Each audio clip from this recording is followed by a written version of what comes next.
Okay, welcome back. We got a short video today that I want to do on 1920 Marine Corps history. There's not a lot of video and not a lot of footage, but I did find some documents from the archives from the Marine Corps, and I want to kind of go over those and talk about them and some things that I did not know. Thanks again for all the likes, shares, and comments. Let's jump into this video. Semper Fi. Okay, here's a document, 1915 to 1921 Island Naval Facilities, which was Port Royal, South Carolina, was turned into the Marine Corps recruit training. The installation was officially designated Marine Barracks, Port Royal, South Carolina. It says the course of instruction at Parris Island lasted 8 weeks. So 8 weeks back in, 1915, 1918, things like that. 8 weeks training. Personal combat, wall scaling, rope climbing. Man, rope climbing. It's been a part of Marine Corps history for a long time. And then the last 3 weeks were dedicated to marksmanship. I think that's really cool. They focused on marksmanship, even back then. Okay, here you can see the barracks. And what are those in the center right here? Those are wood burning stoves. I'm not sure if you're familiar with those. I know some of the older generation will know exactly what a wood burning stove is, but that was to keep you warm during the wintertime. That's how they kept these Kwanzaa huts and these barracks heated. Wood burning stoves. I can imagine what those recruits had to go chop down the wood and to keep it warm. Probably, maybe, where they get the word fire watch. I don't know. Let me know down in the comments, but that would make sense. Okay, I find this really fascinating. Prior to 1928, boats were used and the only method used to transport the increasing number of new recruits to Parris Island. So you got to Marine Corps training by boat. How cool. The only way is an island. There was no road, there was no bridge, there was nothing. It was by boat. Recruiting standards, very cool. Let's look at that. Required all applicants to be unmarried, English educated, male citizens with no dependents, and of good health, strong constitution, and sound as to senses and limbs. Okay, very picky. The Marine Corps is not just going to take anyone, and that applies to today. The few, the proud.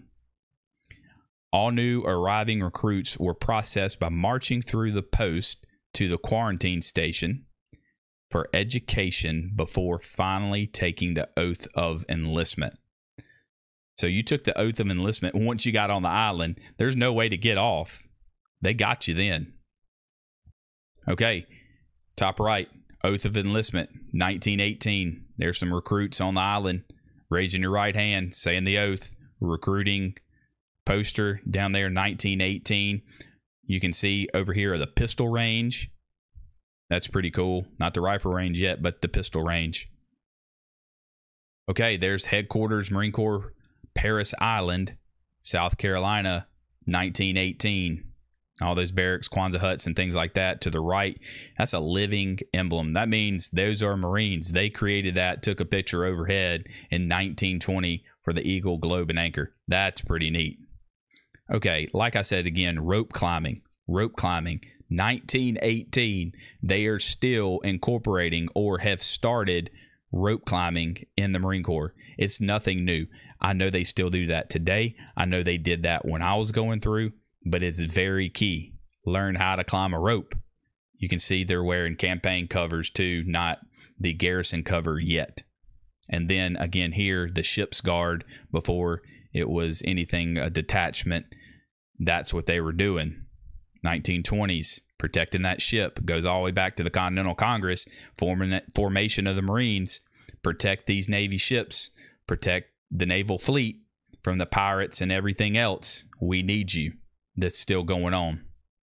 Okay, I want to take just a second to tell you about Waze Energy Drinks right here. They support this channel. We've partnered up with them. Their mission is amazing. They donate to the Gary Sinise Foundation. They support local veterans, law enforcement, firefighters, police officers, emergency management. They're giving back to the community. If you want to support them, there's going to be a link down below. Go to waysenergy.com. There's a code for my name, USMC 99, that gets you 10% off. I appreciate them, and I appreciate you. Semper Fi. Okay, this really gets me right here too. Look at these PMI instructors covers. PMI, if you don't know, primary marksmanship instructor, Eagle, Globe, and Acre. It almost looks like a sombrero, to be honest with you. Probably the hot sun trying to beating down on them, trying to take a little bit of heat off of it. But isn't that different? I've never seen that before. I've seen some different looking campaign covers, but nothing like this. That's very cool. 600 yards, the Springfield, sandbags. The rifle range looks a lot different back then than it does now. As you can see, this old salt dog right here looks like he's got a little cigar in his mouth on the rifle range. Drill instructor smoking a little bit. Hey, whatever. This is pretty neat. They're locked in, 600 yards, probably the furthest that they're going to be hitting with that Springfield. 1920, it says right here, playing some baseball. And then, you know, is this part of boot camp or not? On some downtime, some rec time? Maybe so. Maybe it looked a little bit different. But if you go to this picture right here, you can see the drill instructors in the background with those campaign covers. So I would like to think that this was probably during boot camp or recruit training, some time off, that, hey, those 8 weeks, they're going to play a little baseball. America's favorite pastime, right? It was big and hot and heavy in the 20s. I didn't get to do anything like that.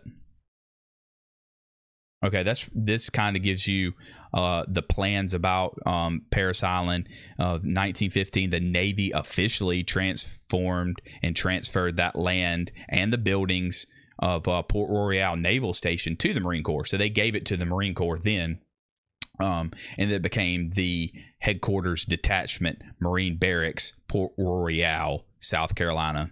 And the training of the recruits, and that is the main purpose and the main principle of why they gave it to the Marine Corps, is to train recruits to get them ready for war. And you go a little bit further down, Parris Island was only Paris, and then officially, it was by Marine Corps order dated 3 May 1919, changed it to Parris Island, P-A-R-R, with 2 R's, Parris Island. Before, as you can see, it consisted of 78 acres, and 58 acres was farm ground, and the rest was marsh, wetlands. If you've ever been to Parris Island, you know that is true. It's an island.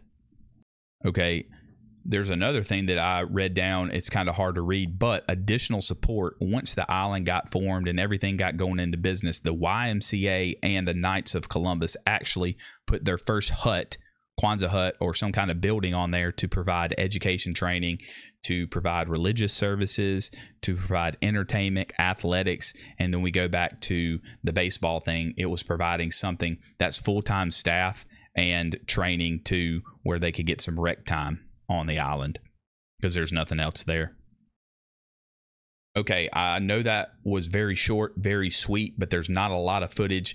But going back to the archives and just looking at this document about how the Marine Corps was formed back in 1915, 1918, to kind of compare the things that they were going through and the things that they did on Parris Island and how it became what it is to today. The traditions, the training, the rope climbs, the marksmanship, everything is carried down. I think that's super important that we go back and we look at that history and tradition. Even back then, for me, the furthest I've gone back, 1915, to see where it is today and how things do change, but also how things are similar. I really enjoyed looking at this. I'm going to deep dive into some other things of the Marine Corps, of learning the history of why and the what and the who of the Marine Corps. Hey, thanks again for watching this short video. I appreciate all the comments, the suggestions, the likes. Hey, if there's something that you want to discuss or something that I missed, comment down below and let me know. I'll be glad to go back and look into it and answer any of those questions. I really do appreciate your support. Thanks again for the likes, the shares, the comments, and the subscriptions. I'll see you on the next one. Semper Fi.